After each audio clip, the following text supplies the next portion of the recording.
que estoy trabajando es la red hidrográfica. Tengo que marcar toda la red hidrográfica de la cuenca. Ya la Mili le va a contar cómo se construye estos mapas. Por ahí nosotros para el práctico se los damos listo directamente, pero ustedes para parcial y para el final tienen que saber cómo se construyen los tres tipos de mapas que necesito. Uno que dijimos de divisoria de agua, con los límites de las cuencas, utilizando el DEM, y el otro que es el de la red hidrográfica, y el otro, ¿de qué era, Mili, el tercer mapa? Bueno, y otro de curvas de nivel. Tengo que construir un mapa de curvas de nivel que me indica cómo es la cuenca, y puedo sacar varios atributos. Bien, con esta información vamos a entrar a la bolilla. ¿Qué son las características morfológicas? También se habla de morfología de la cuenca. Morfo significa forma, y estamos hablando que son parámetros y modelos matemáticos muy importantes que nos señalan la tendencia que tiene esa cuenca, digamos, su comportamiento hidrológico torrencial frente a crecidas. Es decir, cómo va a responder de acuerdo a su relieve, de acuerdo a la forma de la cuenca y a la red hidrográfica, cómo responde esa cuenca a un fenómeno de lluvias extremas que genera una crecida. Y acá, esto está trabajado por numerosos hidrólogos y especialistas en el tema de hace muchísimos años, porque siempre se ha aplicado modelos matemáticos para poder entender el funcionamiento hidrológico de las cuencas. Y además que nos permiten estos parámetros comparar, por ejemplo, para dos cuencas o dos subcuencas o más cuencas, qué es lo que pasa, qué está pasando con esas tres características morfológicas.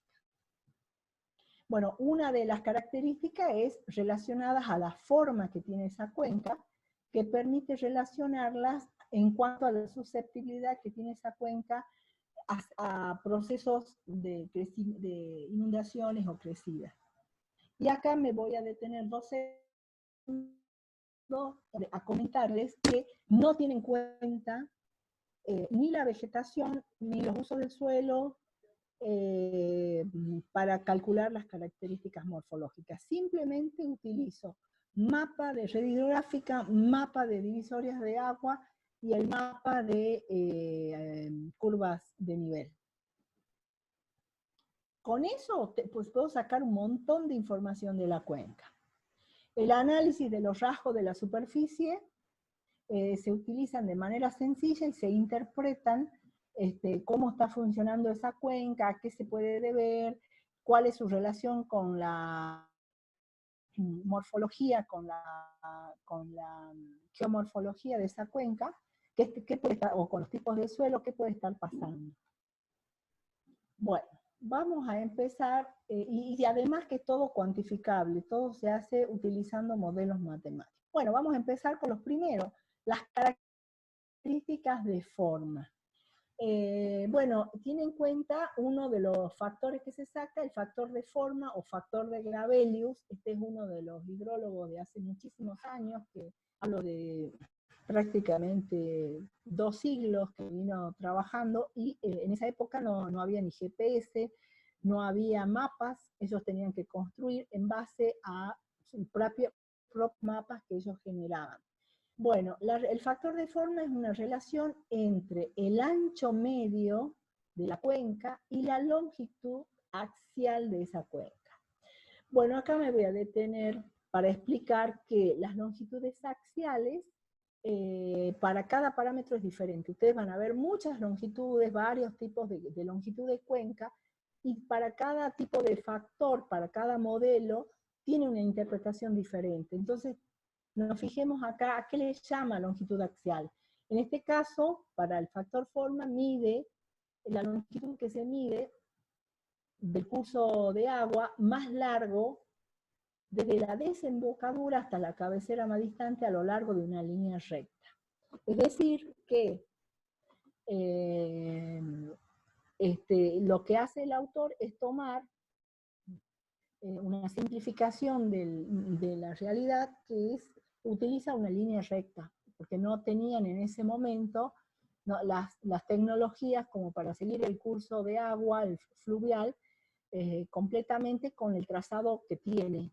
Entonces ellos lo hacían prácticamente con una línea recta, un valor aproximado.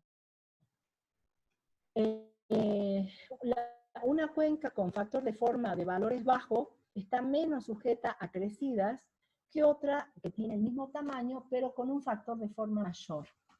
Vamos a ver un poco. Dijimos que el ancho promedio es un factor, es adimensional. El ancho promedio medido en kilómetros y la longitud axial también en kilómetros. Esto se puede sacar de varias maneras, el ancho promedio.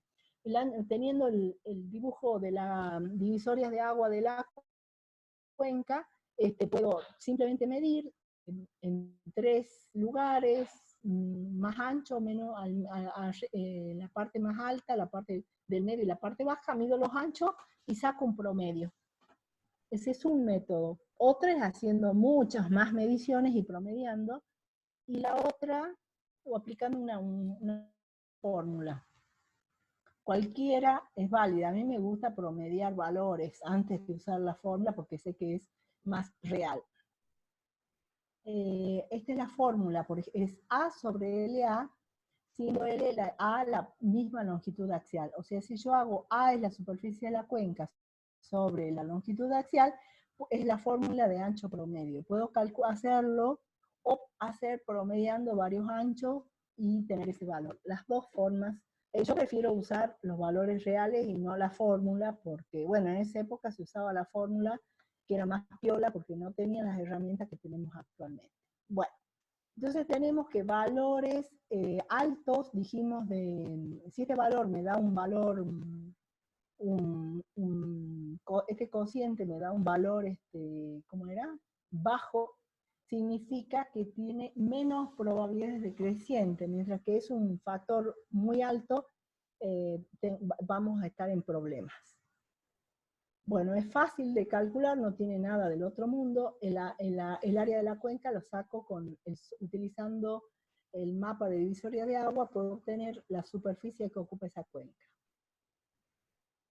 Bien, veamos estos gráficos. Acá esto está representando la curva de caudal.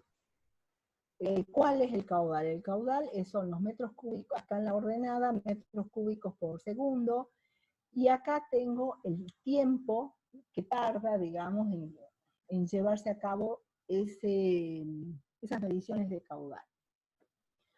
En este caso, digamos, si la forma de la cuenca tiene esta forma, en forma de pera, y acá dibujo el curso principal en este sentido y desagota de esta manera, yo voy a tener que lo primero que llega al punto de cierre, que es acá, van a ser los valores que están en línea recta, perpendiculares al curso. Si acá ustedes dibujan acá el curso, todo lo que llega en línea recta al curso fluvial, llega primero que lo que está acá lejos.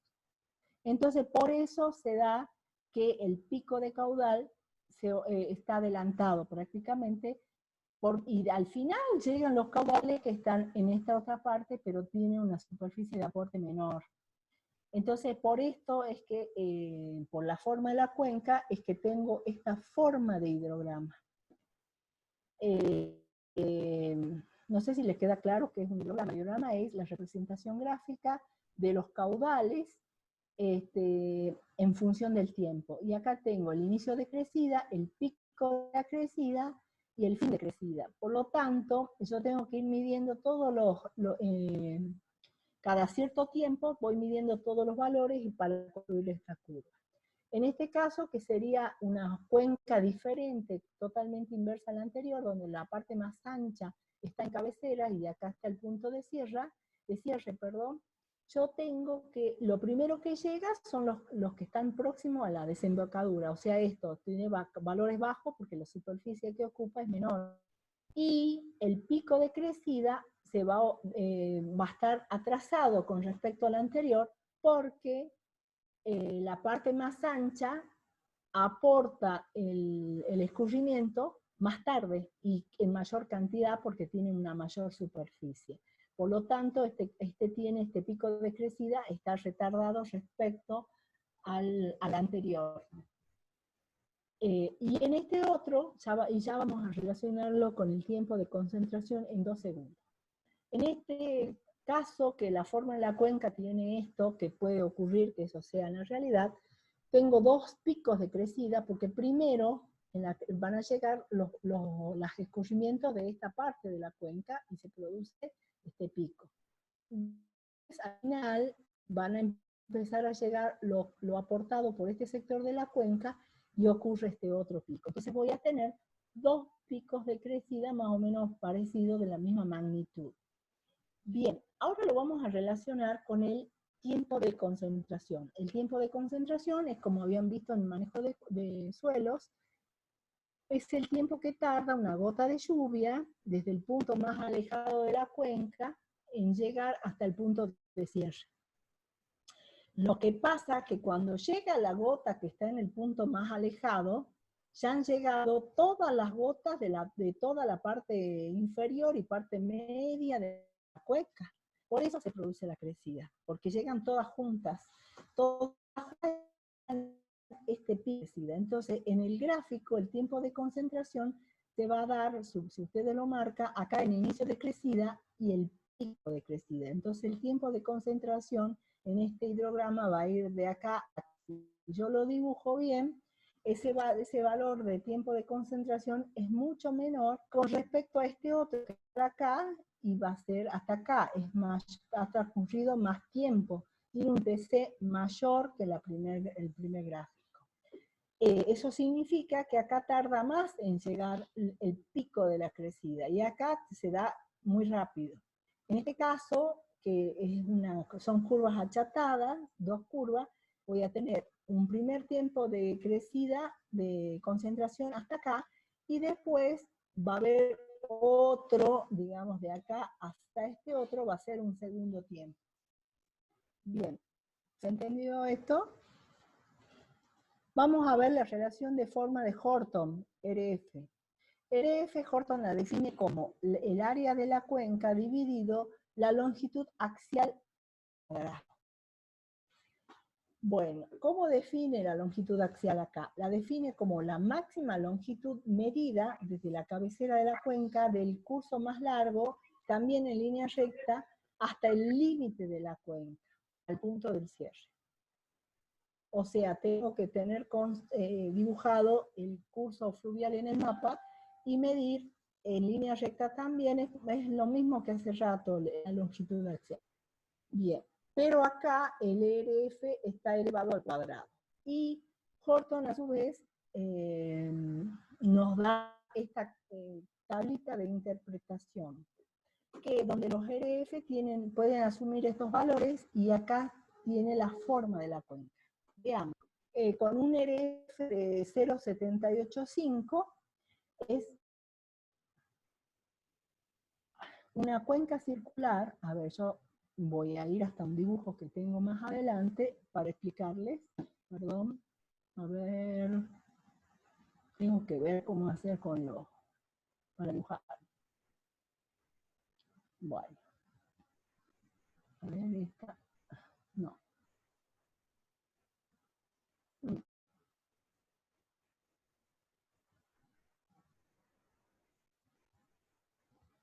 Me hace calor. Acá. Por ejemplo, estas son 3 cuencas que tienen tienen diferentes formas las 3, pero sin embargo tienen la misma superficie. Las 3 tienen la misma superficie. Veamos qué pasa entre esta y esta que me interesa. Y estos son los respectivos. Fíjense, esta es una cuenca muy alargada, este es el curso principal y sus respectivos afluentes. Esta otra es una cuenca, le decimos compacta o circular, porque tiene esa forma, parece una hojita de taco de reina, o sea, redondita. y esta es la red fluvial. En esta cuenca todos los cursos llegan al mismo tiempo, llegan rápidamente al torre, porque al ser redonda tienen más o menos las mismas distancias.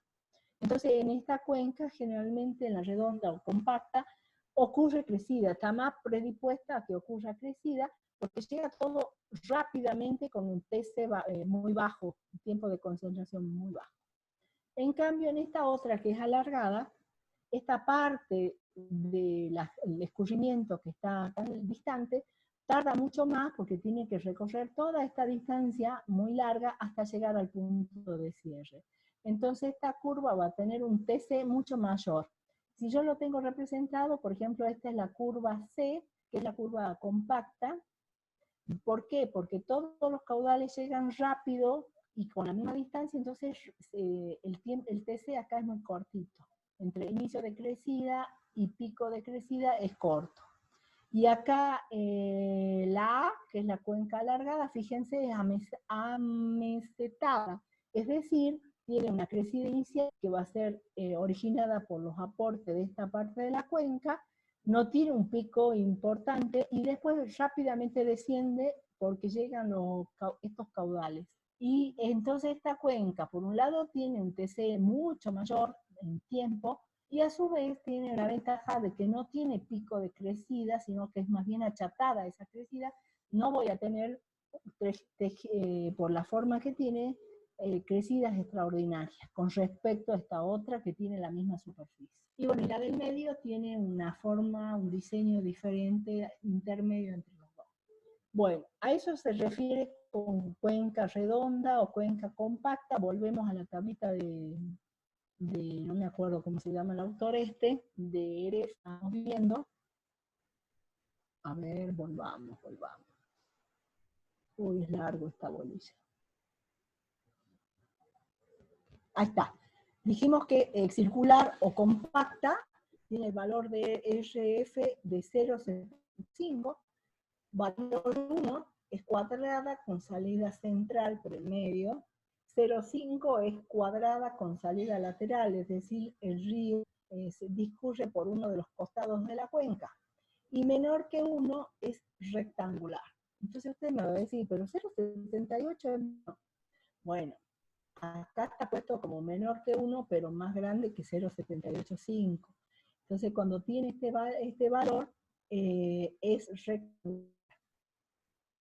Bueno, y esta es otra manera de interpretar los CRF de acuerdo a Santander Barrio de 2011, que va de 1,20, perdón, de 0,22 a 1,20. Entonces, cuando da valores muy pequeños, la cuenca es muy alargada, y cuando da valores muy altos, es redondeada, rodeando el desagüe. Significa que es una cuenca más bien compacta. Entonces, tiene valores muy altos. Va a tener valores de tiempo de concentración pequeños y picos de crecida. Esta no ocurre lo mismo. No, pues una cuenca alargada que tiene una más achatado. Bueno, pasemos al índice de, ustedes lo van a tener un práctico donde van a aplicar todos estos valores y lo van a calcular con una cuenca real que van a hacer para alguna cuenca de Salta. Índice de compacidad o de Gravelius, el KC, este es muy famoso, este índice, está dado por la relación, es KC igual a 0,28 del perímetro de la cuenca sobre la raíz cuadrada de la superficie del área. ¿Esto de dónde sale? Se aplica de comparar dos valores, el P chico y P grande. El P grande es el valor del perímetro de la cuenca que estoy estudiando, y el P pequeño corresponde al valor del perímetro de un círculo que tiene la misma superficie de la cuenca. Entonces, la relación entre un círculo de superficie igual a la cuenca que estoy estudiando versus el perímetro real, voy a obtener el KC. Si yo hago esto, y yo sé que la superficie de un círculo es pi por radio al cuadrado, y despejo el radio, va a ser la raíz cuadrada de A sobre pi, y tengo que el perímetro es igual del círculo 2pi por radio, y a su vez, lo que hago es reemplazar el valor en esta fórmula, reemplazo el valor de perímetro, de radio, perdón, que es este, y voy a tener que el perímetro va a ser 2pi por raíz del área sobre pi, y voy a obtener, entonces saco el valor de pi afuera, el desarrollo de la raíz, y me va a quedar que el perímetro, que el p va a ser igual a 2 por raíz cuadrada de a por pi. Y reemplazo esto en la fórmula de Kc, y a tener el perímetro de la cuenca, y este es el valor del perímetro del círculo. Me equivoqué acá. Entonces, si desarrollo esto, me va a dar que es 28 por el perímetro de la cuenca sobre raíz cuadrada del área, que es la fórmula de Kc de Gravelius. La forma de la cuenca afecta al hidrograma de corrientes, flujos máximos, es decir, el caudal máximo. El Kc está directamente relacionado también con el tiempo de concentración, que ya lo habíamos definido. A ver, cuando tengo valores de interpretación de Kc, que no sé por qué no están acá. A ver, acá está. Acá están los valores de interpretación. Cuando va de 1 a 1,25, la clase de forma es casi redonda. Redonda significa que es compacta, más bien como un círculo. Si es de 1,25 a 1,50 es oval oblonga. Y de 1,50 a 1,75 es rectangular oblonga, es decir, alargada. Y mayor a 1,75 es irregular, es decir, alargada también. Entonces sabemos que las cuencas alargadas son las que tienen el hidrograma más achatado y que el TC es mayor, mientras que la cuenca compacta es la que tiene un TC menor y tiene picos de crecida adelantados. Bueno, entonces de esta manera, calculando el valor, estos dos valores que son fáciles de obtener, puedo determinar el Kc, y se usa muchísimo el Kc. Bueno, esto está explicadito acá. Vamos a ver la relación de circularidad. Vos, Mili, decime cuándo voy terminando para ahí cortar la clase. El índice de circularidad fue determinado por Miller y es igual a esto. 4 por pi por el área dividido el perímetro al cuadrado. Esto me está diciendo cuán parecido a un círculo es la cuenca.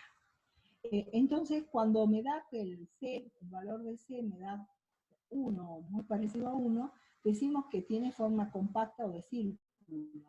Mientras que si es un valor muy pequeño, significa que es alargada, y por lo tanto rápidamente tengo una idea de la tendencia que va a tener esa cuenca a las crecidas por esto que habíamos hablado, ¿sí? Por la similitud que tiene con el círculo, que es la cuenca que genera mayor escurrimiento y tiene muchas crecidas y decrecidas. Bueno, hay otro modelo que es la relación de elongación. Esto está propuesto por Schum y está desarrollado por Beach en el 99, y es esto, la relación de elongación igual a raíz cuadrada de 4 por el área de la cuenca sobre pi, dividido todo ese por L, siendo el L la cuerda, LA en kilómetros. Usted me dirá, ¿qué es la cuerda?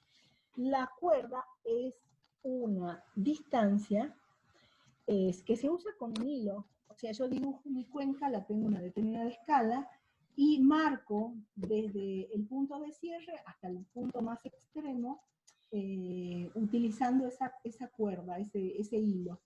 Eso después lo mido con una escala y lo llevo a kilómetros, y voy a tener el valor de la cuerda.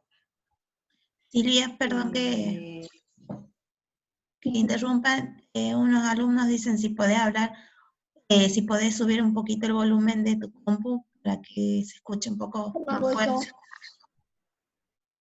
A ver. Igual por las dudas, chicos, si tienen problemas con la parte esta del volumen, traten de, de probar de subir con Voy al su máximo computadora. volumen. Bueno, estamos hablando de la bendita cuerda.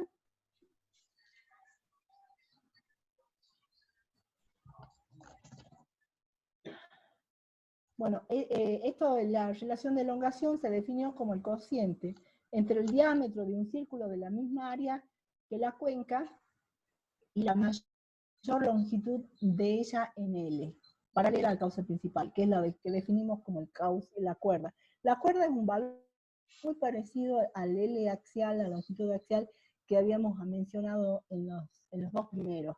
Entonces va a dar un valor bastante elevado. Y como pueden ver, se simplifica mucho la longitud del cauce principal, porque en la época que se determinaron estos índices no contaban con las herramientas que contamos ahora.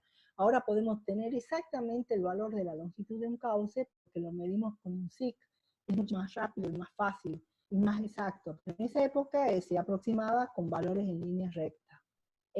Bueno, este también es cuando más te va a decir si es alargada o si es parecido a un círculo. Cuando acá habla cuando E es igual a 1, estamos hablando de cuencas de llanura. Cuando E varía entre 0,6 y 0,9, estamos hablando de cuencas montañosas con relieve acentuado. Bueno, hay una gran variedad de condiciones geológicas que puede llegar a tener. Bueno, el ancho máximo es otro valor que se saca cuando nosotros medíamos el ancho promedio, tomamos varios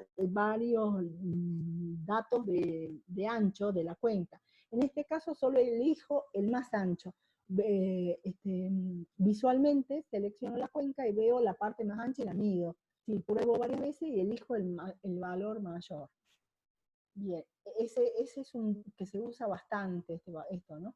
El índice de alargamiento, el IA, se obtiene como LB sobre AM, siendo LB la longitud máxima y AM el ancho máximo que lo calculé hace rato, que lo medí en la cuenca hace rato. Longitud máxima no necesariamente es en línea recta, puede seguir las ay, no me sale, la sinuosidad que tiene el cauce más o menos. Entonces va a ser un poquito más larga. Vamos a ver el índice asimétrico IAS, que evalúa la homogeneidad de la distribución de la red de drenaje, si es simétrico, y se hace con esta ecuación, donde IAS es igual a AMAI, y esto es sobre el área de MEN, siendo este valor la vertiente mayor y esta la vertiente menor. Vamos a definir a qué le llama vertiente. Vertientes son, por ejemplo, en una cuenca cualquiera, a ver, un dibujo de alguna cuenca. A ver.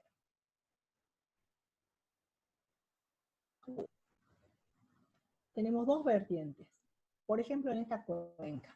Si yo tengo el curso principal y lo que llega hasta acá, esta va a ser una vertiente y esta va a ser la otra vertiente. Entonces la superficie de esta, acá visualmente lo veo que es mayor a la superficie de esta otra vertiente. Veamos qué dice la fórmula. Volvamos atrás.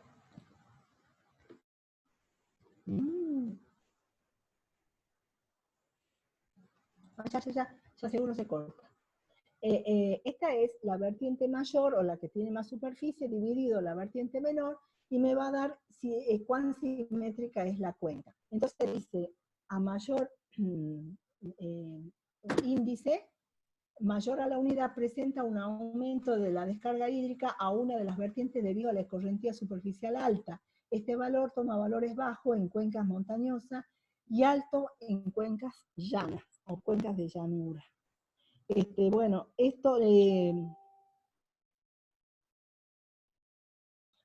Esto es con respecto a este índice, voy a tratar de ir un poquito más rápido, y se interpreta con esta tabla que es de Junco 2004, y cuando va de 0 a 1,4 hablamos de poco alargada, y cuando va de 2,9 a 4,2 habla de muy alargada, y esta es moderadamente alargada.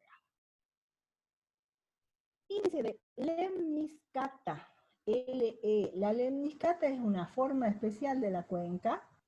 El índice fue desarrollado por Chorley-Mal y Pogorzelski, 1957, para medir el grado de aproximación de la forma de la cuenca a una figura geométrica que se llama lemniscata. Dicha figura tiene la forma de una pera, o sea, cuán parecido a una pera tiene la cuenca que yo estoy estudiando. Por lo que veíamos en el dibujo primero, que con las tres cuencas en forma de pera eran las dos, donde que una estaba al revés de la otra. Está relacionado con eso. Entonces esta ecuación donde LE es igual a P, que es la forma de pera, igual a que a pi por L sub 2 al cuadrado, sobre 4 por A U. Veamos qué es cada cosa. Cuando el parámetro de redondez, que se define como P, es igual a 1, la cuenca se aproxima al círculo. Cuando esta cociente es igual a 1, se aproxima al círculo, y sabemos que cuando es círculo es compacta, y ya sabemos qué pasa porque ya lo hemos explicado. Bueno, estos son valores de longitud. Longitud de la cuenca, otra longitud, y esta es la superficie de la cuenca. Rectángulo equivalente, se compara la cuenca con la forma de un rectángulo, y por lo tanto tengo que el perímetro necesito el perímetro del rectángulo, la superficie, y de compacidad y repartición altimétrica idéntica. Entonces usa un mapa de curvas de nivel y convierte las curvas de nivel en rectas paralelas al lado menor, donde los lados menores representan las cotas extremas, cotas máximas y cota de salida de la cuenca. Para el trazado del rectángulo equivalente se requieren dimensiones de lado mayor, lado menor, y se obtiene con las siguientes ecuaciones. 2. O sea, lo que hace es comparar la cuenca, la forma de la cuenca, con la de un rectángulo equivalente, usando estas dos fórmulas que, mira, usa el KC, usa los valores de superficie, y entonces obtengo dos valores de el L mayúscula RE y el L minúscula. Y después las expresiones anteriores se verifican de esta manera. La suma de las dos me tiene que dar esto, y la multiplicación me tiene que dar la superficie de la cuenca. Y cada una de esas fórmulas representa el lado mayor o el lado menor. Después hace un cociente entre la superficie y el L minúscula RE, que da la superficie de las fajas isométricas sobre una determinada cota, y de acá sale un índice adimensional de relieve llamado índice dependiente IP, que es igual a todo esto. Es bastante complicadito lo del rectángulo equivalente. Es el número de curva. Esto creo que no lo hacemos en el práctico porque es bastante embrollado, pero se puede calcular si yo tengo todos los datos. Bueno, lo dejamos ahí. Veamos ahora, vos, Mili, decime cuánto me falta, las características relacionadas al relieve, y ahí vamos a hablar de curva isométrica que acá mencionaba. Vamos a explicar curva isométrica. Para esto yo necesito, para hablar de todas las características de relieve, necesito construir un mapa de curvas de nivel, que ya lo dijimos, que para ello uso el DEM.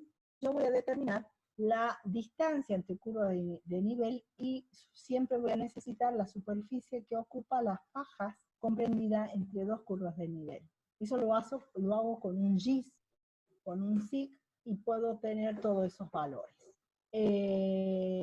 A ver, acá está. La curva isométrica se calcula de la siguiente manera. Esto representa las ISO-IPSAS, que son las altitudes de la cuenca, que lo saco del mapa de curvas de nivel, con el máximo valor que alcanza, que seguramente va a ser un pico, y este es el valor más pequeño de la cuenca, no relacionado al cero, porque estamos hablando de cuencas de montaña, por lo tanto, si va a ser, en este caso en Salta, mayor de 1200, hasta 1200 va a ser el valor mínimo. Entonces no hace falta poner hasta cero, porque ya de por sí estamos elevados. Y en la abscisa va representado la superficie de la cuenca acumulada y en porcentaje. Van a tener un hermoso práctico para que, donde les explica cómo se construye la curva isométrica partiendo del mapa de curvas de nivel, y les va a dar en cuencas de montaña algo muy parecido. O sea, con la cuenca que yo aplique en cuenca de montaña, me va a dar esto. Siendo estas altitudes, las altitudes, nosotros tenemos altitudes grandes, algunas cuencas, por ejemplo la del San Lorenzo, llega a los 2000 metros sobre el nivel del mar, y eso es un valor chico para nuestras cuencas. Hay cuencas, por ejemplo en Cafayate, superan los 5500 metros sobre el nivel del mar, y si hablo de cuencas de Alto Andina, cuencas de la Puna, hablamos de 6000 metros, o mayor, inclusive 6000, 7000 metros sobre el nivel del mar. O sea, estamos hablando de valores de altitudes muy elevados. Y cuando yo tengo altitudes tan elevadas,